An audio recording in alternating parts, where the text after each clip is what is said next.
Perkenalkan, saya Hurul Aini dengan NPM 231204017. Di sini saya akan mempresentasikan use case yang telah saya buat pada praktik 7 dengan berlatar belakangkan sistem informasi kesehatan di puskesmas. Untuk aktornya sendiri terdapat pasien, PMIK, dokter, perawat, petugas laboratorium, apoteker, kepala puskesmas, dan yang terakhir staf pelaporan atau admin. Yang pertama, saat pasien datang ke puskesmas akan melakukan pendaftaran yang dilakukan oleh PMIK. Sebelum melakukan pendaftaran, PMIK akan login ke sistem untuk menginput data pasien. Setelah mendaftarkan pasien dan membuat janji temu kepada dokter, pasien akan melakukan pemeriksaan yang dilakukan oleh dokter. Akan tetapi, dokter akan login terlebih dahulu sebelum melakukan pemeriksaan untuk mengakses sistem data yang telah diinputkan oleh PMIK. Setelah melakukan diagnosis, pemeriksaan, dan memberikan resep obat, lanjut ke petugas laboratorium. Untuk pemeriksaan sendiri dapat dibantu oleh perawat. Setelah itu, petugas lab juga sebelum melakukan pemeriksaan akan login ke sistem untuk menerima sampel dan mencatat hasil tes. Setelah itu, apoteker akan menerima dan memproses obat yang telah diberikan oleh dokter dengan melakukan login ke sistem terlebih dahulu. Setelah itu ada staf pelaporan dan admin untuk mengelola dan mencetak laporan internal dan eksternal dan memastikan data disinkronkan ke Dinas Kesehatan. Sebelum melakukan itu, petugas akan melakukan login ke sistem untuk mengakses semua ini. Setelah itu, kepala puskesmas akses penuh ke seluruh laporan dan dashboard, pengambilan keputusan dan pengawasan kinerja seluruh unit yang akan dilakukan oleh kepala puskesmas dengan melakukan login terlebih dahulu ke sistem.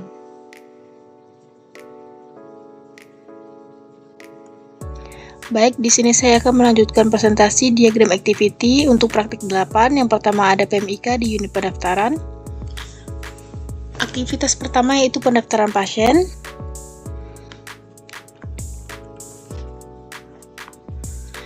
Petugas membuka halaman pendaftaran pasien baru. Sistem menampilkan pendaftaran pasien baru. Petugas mengisi data pasien.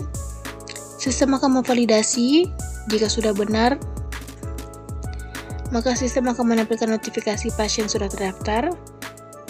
Petugas akan menyimpan data pasien baru, menyimpan data ke database. Sistem akan menampilkan konfirmasi pendaftaran berhasil. Dilanjut aktivitas yang kedua yaitu membuat janji temu. Petugas memulai memilih jadwal dokter. Sistem akan menampilkan jadwal dokter. Petugas memilih tanggal dan waktu. Sistem menampilkan waktu tersedia. Jika iya, petugas akan mengkonfirmasi jadwal, sistem akan menyimpan jadwal dalam database, sistem akan menampilkan konfirmasi pendaftaran berhasil. Berakhir finish. Dilanjut apoteker pada unit farmasi. Aktivitas pertama yaitu menerima dan memproses obat. Pertama, petugas akan mulai menerima resep, sistem akan menginput data resep. Petugas akan memeriksa dan memvalidasi resep. Jika iya, maka sistem akan mencari ketersediaan obat dan menyimpan obat sesuai resep. Jika tidak, petugas akan memberitahu dokter atau pasien atau memvalidasi lagi atau mengkonfirmasi. Aktivitas yang kedua yaitu mencatat stok obat. Petugas akan memulai mengakses halaman stok obat. Sistem akan menampilkan halaman stok obat. Petugas memilih aksi catat obat, sistem menampilkan form catat obat masuk. Petugas memasukkan data obat, sistem akan memvalidasi data inputan. Sistem menyimpan data stok obat baru, sistem memperbarui jumlah stok obat. Petugas mengklik simpan, sistem akan menampilkan notifikasi stok berhasil dicatat. Finish.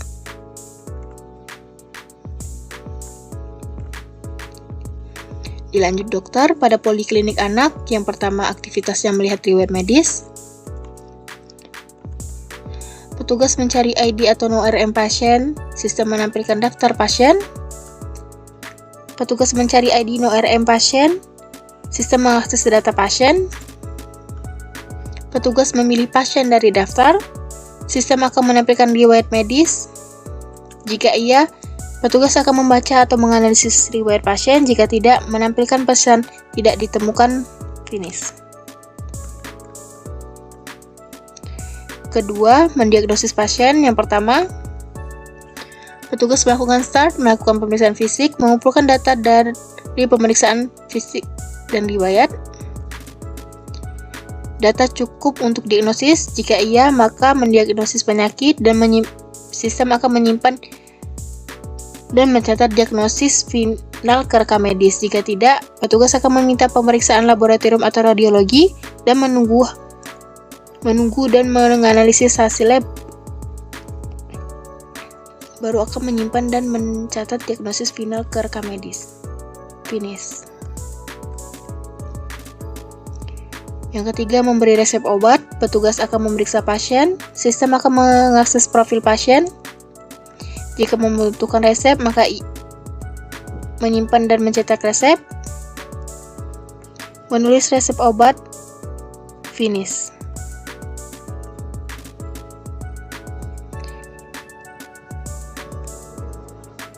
Petugas laboratorium. Yang pertama, aktivitasnya menerima sampel dari dokter atau perawat. Petugas akan menerima dan memeriksa surat pengantar formulir permintaan tes. Sistem akan menampilkan pendaftaran pasien baru.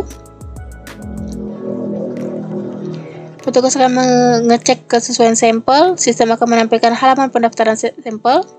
Jika sampel sudah iya, maka sistem akan menginputkan data ke sistem, memvalidasi data sampel, menyimpan data sampel, dan mengupdate status sampel diterima, mencetak tabel atau barcode sampel, dan menampilkan notifikasi pendaftaran sampel berhasil. Jika tidak, memberi catatan perbaikan atau penolakan, mengakses halaman pendaftaran sampel, menyimpan sampel ke area penyimpanan sementara. Akhir finish.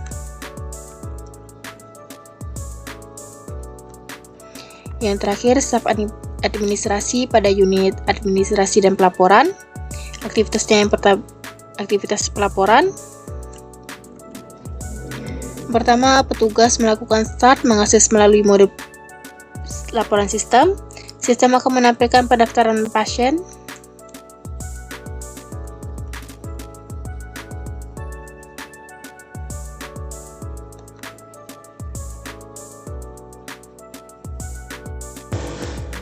Yang terakhir, staf administrasi pada unit pelaporan.